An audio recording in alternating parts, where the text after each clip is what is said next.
Widya Senat. Ini dari moderator yang telah kesempatan pada kami. Bapak Ibu sekalian, kami mencoba menyimak dan mendengar apa yang disampaikan tadi. Perlu kami sampaikan bahwa kami di sini yang hadir memang sesuai dengan permintaan dari panitia untuk dapat menyampaikan beberapa hal.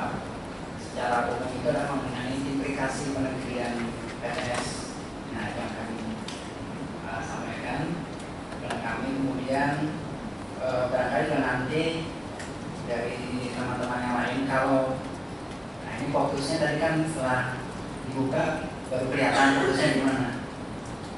Nah, terus saya mungkin tidak sepenuhnya mewakili Menpan, ya, karena kami dari lembaga yang berbeda sudah tahu juga sebagainya bagaimana proses penegrian pada waktu itu. Jadi kalau boleh kami sampaikan nanti dibantu oleh beberapa pakar-pakar mengenai masalah kepegawaian. Jadi tidak hanya dari kami. Pertama-tama kami menyampaikan bahwa kalau dari sisi katakan sebagai manajemen pemerintahan, ataupun manajemen secara umum, salah satunya organisasi, itu setidaknya ada 4 aspek yang kami sampaikan. Pertama, kalau dari sisi sudut pandang pemerintahan, bahwa pertama adalah lembaga atau wadahnya. Nah, setelah itu wadahnya ada, baru diisi oleh orang-orangnya, kepegawaian atau SDM misalnya, manajemen SDM. Setelah itu kita buat suatu sistem prosedur atau bisnis proses, ya, termasuk di dalamnya penggunaan teknologi informasi. Nah, kemudian yang keempat dan jangan sampai dilupakan adalah monitoring evaluasi atau yang dikenal dengan akuntabilitas. Nah, 4 aspek ini disebutkan sebagai manajemen yang baik atau pendayagunaan aparatur negara. Nah, dan siklusnya seperti tadi. Jadi kalau Bapak Ibu, nah sekarang penegrian itu berarti menjadi negeri. Tadi Pak Herman sudah sampaikan bahwa sebenarnya jadi PNS sudah nggak enak sebenarnya. Terus kami sudah bertahun-tahun jadi PNS, itu merasa, tapi heran juga masyarakat kok masih pengen sekali menjadi PNS gitu kan. Terutama untuk yang rekrutmen baru ya, rekrutmen baru itu berapa juta orang lulusan yang ingin menjadi PNS. Ini rekrutmen secara umum.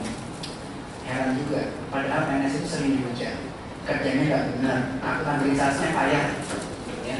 Lembaganya terlalu gemuk. Nah, dari pendekatan lembaga itu maupun banyak sekali, pegawai juga banyak sekali, tapi banyak yang nganggur, baca koran dan macam.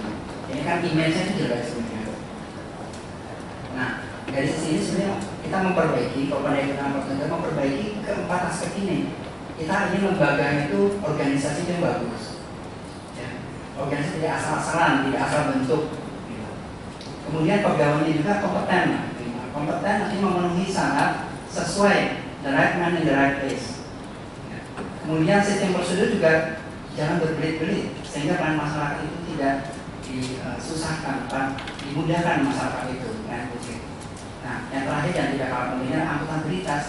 Akuntabilitas ini kalau Bapak Ibu mendalami itu kan, ini secara umum saja bahwa bekerja itu harus mempunyai indikator, mempunyai target-target dan diukur. Kalau kita berjanji di awal tahun seperti sekarang misalnya, kita buat satu rencana kerja, rencana strategis, ini menghasilkan 10 kebijakan. Ternyata di akhir tahun, di Desember itu tidak tercapai, itu ada juga. Kalau sekarang nggak bisa menyatakan kami sudah bekerja dengan baik, sudah tidak bisa pemerintah berkata demikian.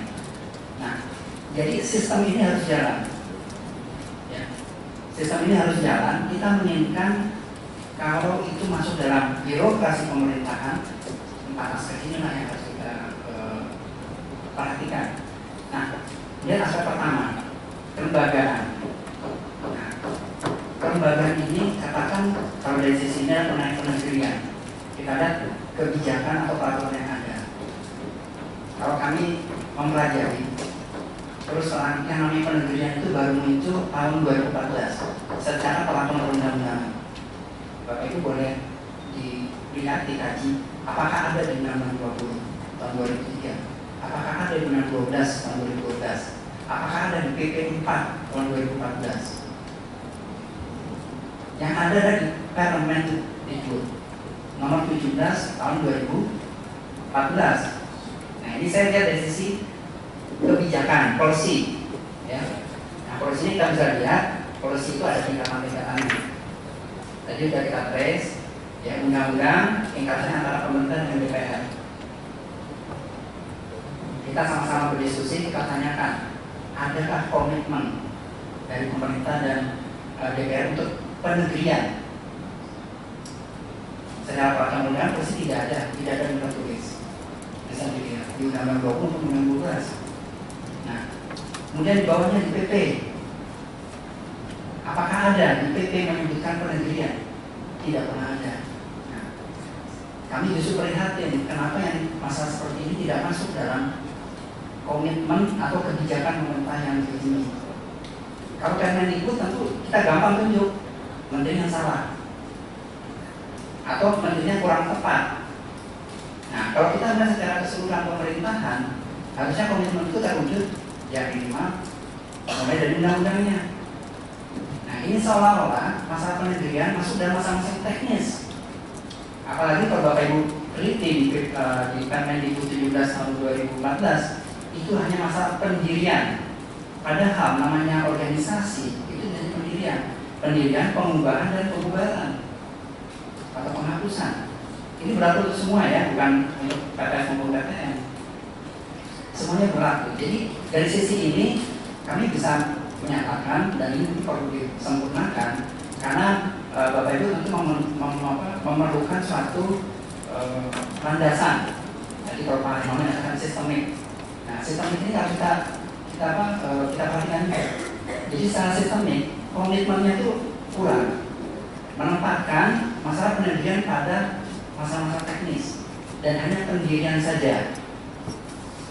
Nah, Bapak Ibu boleh melihat PP 4 2014 itu mengenai penyelenggaraan pendidikan tinggi dan pengelolaan pendidikan perguruan tinggi. Itu ada perbedaan. Kami kebetulan ikut berdiskusi di itu apa bedanya penyelenggaraan dan pengelolaan. Kalau kita bicara penyelenggaraan pendidikan tinggi, pendidikan tinggi bukan bagian dari jenjang pendidikan. Ya, jenjang pendidikan yang berlanjut terus menerus.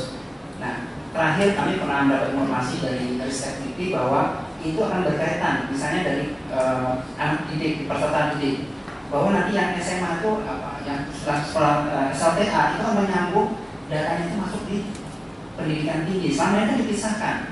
Kewenangan dasar dan menengah itu ada di daerah, sementara tinggi ada di pusat. Nah, kita harus memasangkan ini tidak connect sehingga masyarakat yang berhak atas pendidikan yang layak untuk Undang-Undang 45 itu tidak tertampung. Nah, tapi sekarang sudah ada upaya dari Ristek untuk minimal menyambung datanya, pangkalan datanya yang kami pernah masalah kebijakan ke depannya. Nah, jadi Bapak Ibu ini kembali ke masalah penegrian, kami melihat ini memang perlu diselesaikan, disempurnakan juga, sehingga tidak sifatnya ujuk-ujuk. Tentu kita tidak mau sifatnya ujuk-ujuk juga kan. Karena tadi kalau alternatif, misalnya alternatif demo kan tidak diambil, nah kita juga silakan bergabah begitu. Tentu harus kita lihat peraturan undang-undangnya. Nah, Bapak Ibu sekalian, ini tentu menjadi perhatian kita. Kalau kita kaitkan misalnya nanti mengenai ASN, mungkin Bu Ira bisa Pak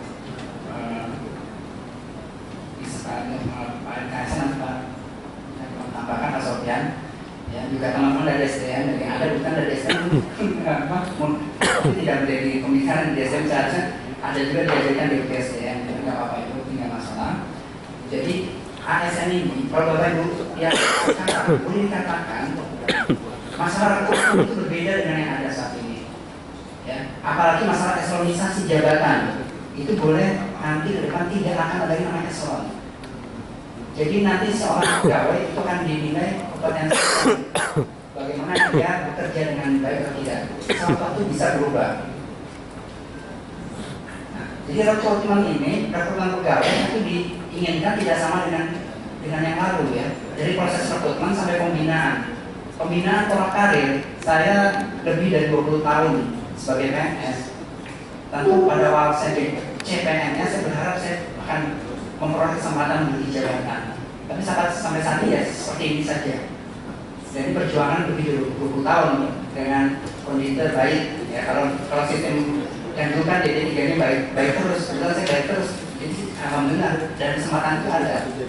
Nah, tentu harapan seperti itu nanti di ASN berubah. Tidak lagi akan berdasarkan kalau dulu namanya pola karirnya akan berubah ya. Harapan 4 tahun saya naik pangkat, kemudian saya ada kesempatan untuk menambah wawasan, pendidikan. Nah, saya mengumpulkan kurikulum dari sana sini. Nah, seperti ini harapan Bapak Ibu jangan kaget kalau di ASN tidak begitu. Manajemennya nanti tidak begitu. Jadi bisa nanti ujung-ujung nanti bisa punya kesempatan kalau Bapak Ibu berprestasi luar biasa itu akan menjadi atau menduduki jabatan tertentu. Ini bicaranya PNS ya, bukan P3K karena P3K kan bukan satu opsi ya. Jadi kemudian nanti juga dalam kompensasinya itu juga akan berbeda ya masalahnya. Jabatan-jabatan juga, nah nanti ada JPT, ada jabatan fungsional dan jabatan administrasi. Nah sekarang Bapak Ibu bisa lihat PTN perguruan tinggi negeri mana yang bedanya, fungsionalnya atau administrasinya atau strukturalnya, boleh dicek. Nah fungsional tentu, fungsional itu dosennya. Dosennya ini tentu nanti akan connect kalau Bapak Ibu memang dalam proses rekrutmennya. Jadi yang disebut sebagai penetapan status pegawainya itu akan mengacu pada bagaimana rekrutmen akan dilakukan. Rekrutmen pegawai itu, Bapak Ibu kan statusnya sekarang bukan yang sebagian PNS, tentu akan mempunyai harapan untuk menjadi PNS. Nah ini melalui satu proses. Nah jadi nanti secara detail Bapak Ibu boleh berdiskusi dan sini banyak pakar-pakarnya bagaimana itu bisa ditampung. Nah pengecualian seperti honorer, kemudian satu lagi mengenai sekretaris desa ya, sekdes ya. Nah ini perlu kami sampaikan.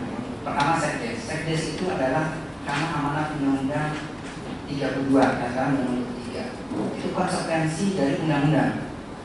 Saya bilang simpelnya begitu. Sehingga mereka menuntut karena undang-undangnya sudah menyatakan demikian.